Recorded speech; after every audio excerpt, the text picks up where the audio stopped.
Bienvenidos a una nueva lección sobre ciberseguridad defensiva, Blue Team y Elasticsearch. Hasta este momento ya hemos visto cómo se lleva a cabo la instalación de Elasticsearch, Logstash y Kibana. También hemos visto cómo agregar los filebits para recolectar logs de un servidor web Nginx y hemos visto también los aspectos teóricos del elemento fundamental sobre el cual se basa toda la arquitectura de Elasticsearch, que son los índices. Entonces, a partir de ahora, vamos a empezar a realizar operaciones básicas con los índices. Para esto, vamos a trabajar con el API REST de Elasticsearch y lo vamos a realizar a través de Kibana. Concretamente, vamos a crear índices, agregar documentos, consultar documentos, modificar y eliminar datos de Elasticsearch. Muy bien, lo primero que vamos a hacer es ejecutar la siguiente instrucción, get cluster health, para conocer el estatus o el estado de salud del clúster. Y para ello nos desplazamos hacia el Kibana y aquí en el menú principal del lado izquierdo seleccionamos la opción en el submenú Management, la opción DevTools, y nos va a desplegar esta interfaz que es la interfaz que nos permite interactuar directamente con el API REST de Elasticsearch. Bien, entonces vamos a ejecutar este comando.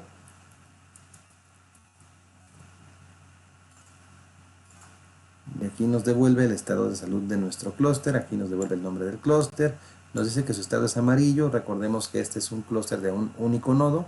Por acá nos da otra información relevante como los shards, las tareas en proceso, etc. La mayoría están en ceros porque, reitero, es un clúster de un único nodo, no hemos agregado nada más todavía. Ahora vamos a crear un índice llamado myIndex. Para ello vamos a utilizar el método put y el nombre del índice. Perfecto, aquí me dice que la operación se realizó correctamente y que ya se creó el índice myIndex. Ahora vamos a obtener el índice recién creado. Para esto utilizamos el método get.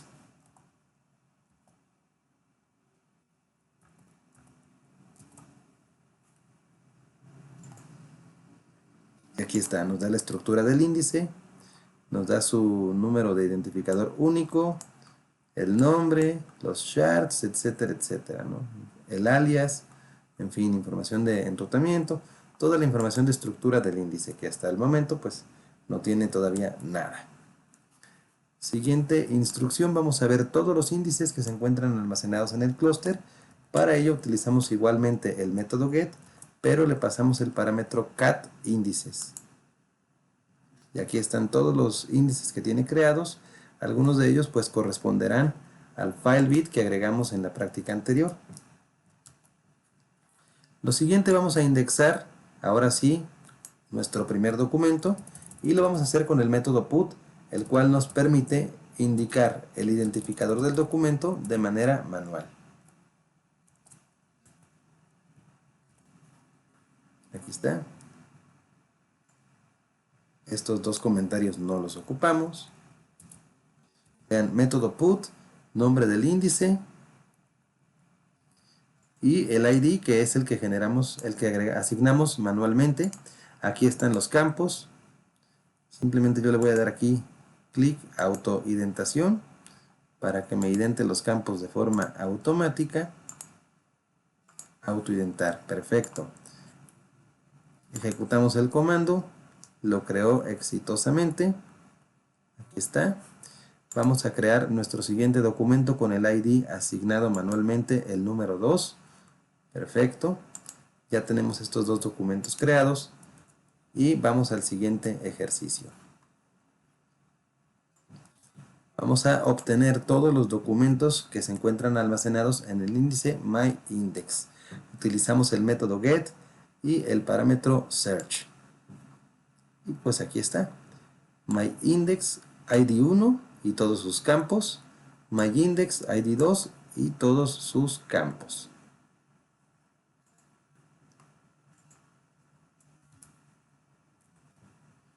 Ahora vamos a agregar documentos al índice MyIndex, pero con un ID autogenerado. Aquí, en lugar de utilizar el método put, vamos a utilizar el método post.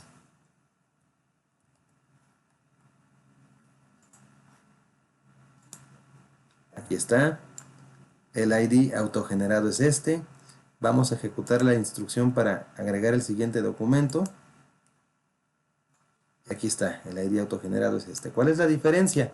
Bueno, cuando nosotros creamos documentos con un índice asignado manualmente, al momento de que Elasticsearch los quiere buscar, esto le va a tomar más tiempo, porque tiene que verificar si existe otro documento almacenado en cualquier otro índice que tenga el mismo identificador de documento.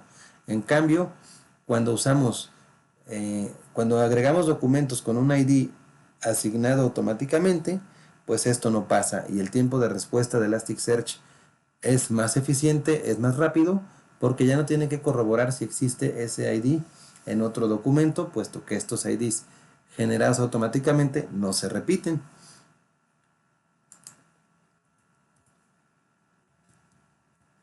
Lo siguiente que vamos a hacer, consultar un documento a través de su ID. Bueno, tengo estas dos instrucciones. En este caso, esta.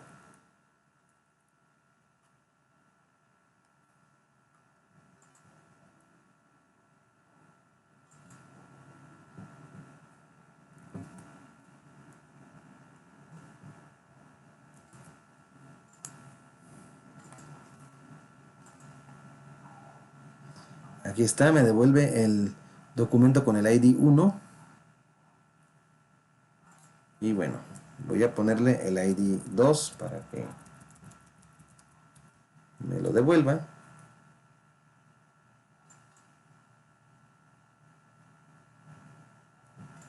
Ok, error. El 2 va aquí. Perfecto, aquí me devuelve el documento con el ID 2. Vamos al siguiente ejercicio. Ahora vamos a modificar un campo de un documento en específico. Ok. Bien, vamos a mostrar el ID 1. Ahí está.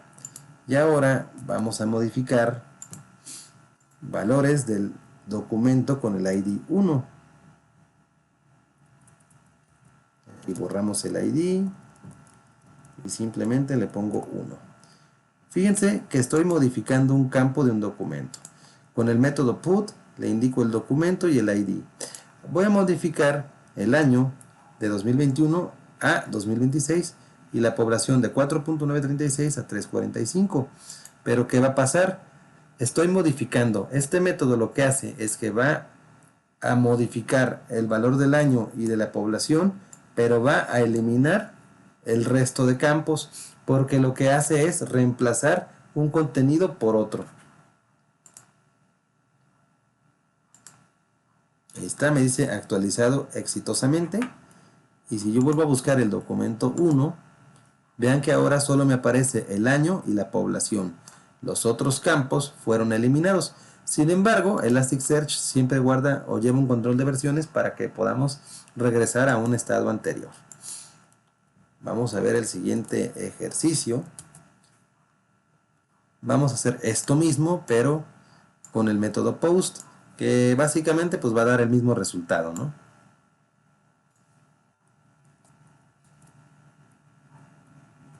Ahí está, con el método post. Vamos a devolver el documento 2 para que veamos su contenido original. Año 2021 y población 5.23.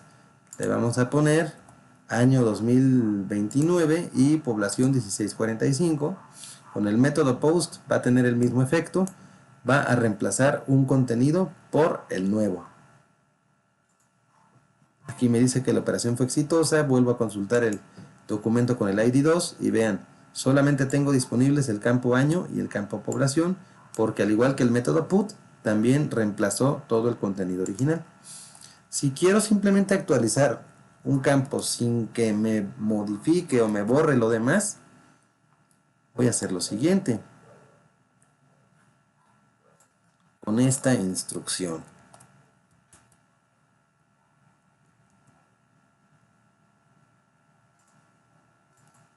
Vean, si yo le digo documento 1, que me cambie el año a 2045, aquí perfectamente podría poner un ID de un autogenerado y va a resultar igual. Pero le estoy diciendo método post sobre el índice myIndex y el parámetro o la función update. Quiero que actualices el documento con el ID 1 y solamente va a actualizar aquí, doc, lo encierro entre llaves y después de esta palabra reservada doc voy a colocar el campo que quiero actualizar. Solamente el año a 2045. Ahí está, actualizado exitosamente. Y si voy a consultar el ID 1, vean que tengo el año 2045 que fue actualizado y sigo manteniendo el campo población porque en este caso, ahora sí, simplemente actualizó el campo y no reemplazó todo el contenido. Ahora, si quiero eliminar un campo en específico, pues hago lo siguiente, eliminar. Voy a eliminar el campo año del documento con el ID 1. Muy bien. Igual con el método post y la función update, el ID 1. Y aquí, esta es la diferencia, vamos a utilizar la función script y el método ctx source remove y el parámetro de ese método es el año o el nombre del campo que es year. Ejecutamos exitosamente y si volvemos a correr que nos devuelva el documento 1, ya solo nos queda el campo población porque acabamos de eliminar el campo año. Y vean que aquí la versión de este documento es la versión 4. Podríamos regresar a una versión anterior para tener todos los campos completos, los campos anteriores.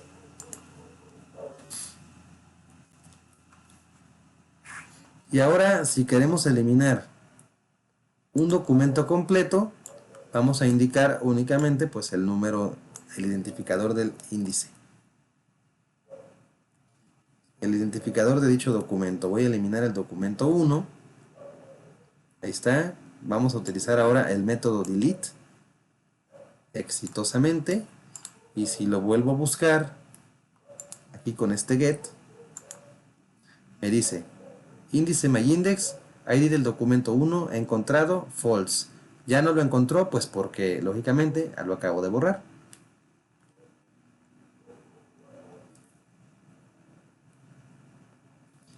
Y bueno, lo siguiente, ahora, si quisiéramos eliminar el índice completo, pues utilizaríamos esta instrucción.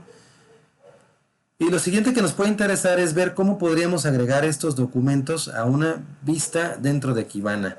Para ello vamos a crear una nueva vista de datos y lo vamos a hacer desde el menú Discover.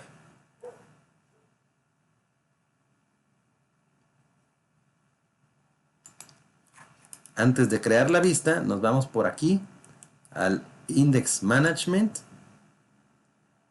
y vean cómo aquí ya tenemos nuestro índice creado con un total de documentos de 3 y aquí está el índice que acabamos de crear. Si queremos agregar o tener disponibles los documentos en una vista de Kibana para poderlos gestionar, haríamos esto. Clic aquí sobre el botón de inicio, nos vamos al menú Discover y aquí en Discover, donde tenemos las opciones para la vista de datos, le vamos a decir clic aquí, crear una vista de datos. Y voy a poner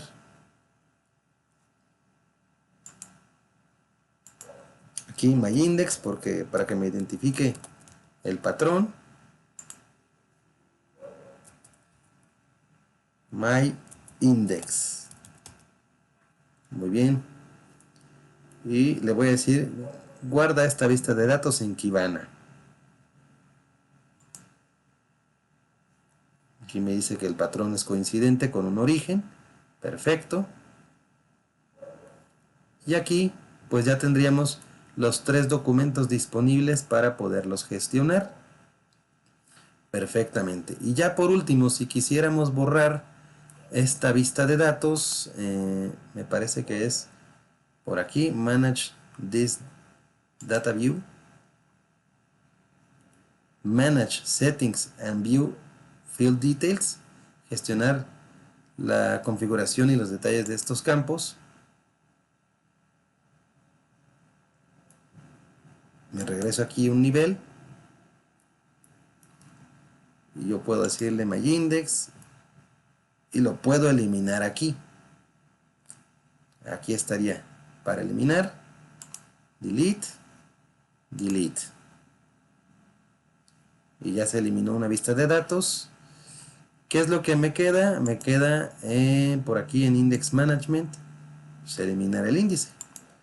Si no lo elimino, puedo volver a crear la vista de datos. Lo selecciono y le digo Manage Index, gestionar índice, delete index.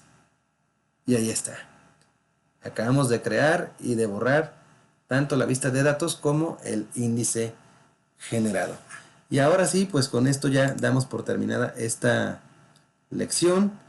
Como ven, estos son los primeros pasos, las primeras operaciones que realizamos con los índices ya directamente usando la API REST en Kibana, pero hay muchísimas cosas más que se tienen que estudiar.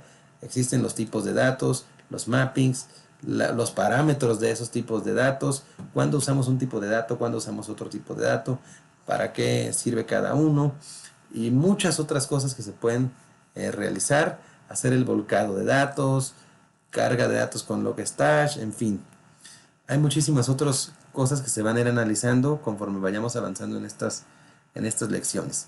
Pero por el momento lo dejamos hasta aquí.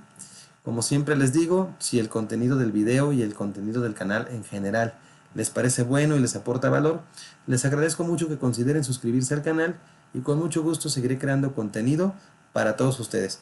Muchas gracias, saludos y hasta la próxima.